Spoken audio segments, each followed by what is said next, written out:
সকালে পঞ্চগড়ের চিনিকল মাঠে ১০ দলীয় নির্বাচনী ঐক্য আয়োজিত জনসভায় যোগ দেন জামায়াত ইসলামীর আমির ও ঢাকা ১৫ আসনের সংসদ সদস্য প্রার্থী ডাক্তার শফিকুর রহমান। বলেন, উত্তরবঙ্গকে সৎ মায়ের সন্তানের মতো করে রেখেছে সব সরকার। ডাক্তার শফিকুর রহমান অভিযোগ করেন, সঠিক পরিকল্পনা থাকলে উত্তরবঙ্গের এসব নদীতে পানি থাকত, নদীর মৃত্যু হতো না। পাচার হওয়া অর্থ দেশে ফিরিয়ে জনগণের কল্যাণে ব্যবহার করা হবে বলে জানান তিনি। উত্তরবঙ্গ গরিব নয়, গরিব করে রাখা হয়েছে, সেই বঞ্চনার সাক্ষী হতে এসেছে।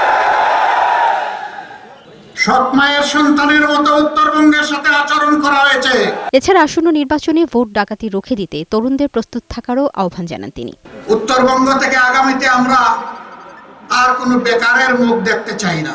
আমাদের প্রত্যেকটা যুবক যুবতী, প্রত্যেকটা নাগরিককে আমরা দেশ গড়ার কারিগর হিসেবে তৈরি করতে চাই।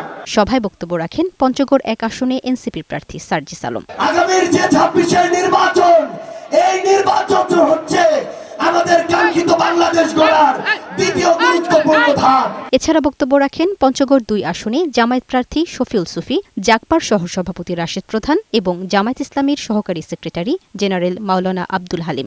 বাংলাদেশ জামায়াত ইসলামের আমির ডাক্তার শফিকুর রহমান, যিনি আগামী দিনের ঐক্যবদ্ধ বাংলাদেশের নেতৃত্ব দেবেন। আমরা 10 দলে যারা আমরা এমপি প্রার্থী তথা যারা দায়িত্বশীল আছি, সবাই মিলে এই দেশকে মানবিক রাষ্ট্র হিসেবে গড়ে তুলতে চাই ইনশাআল্লাহ।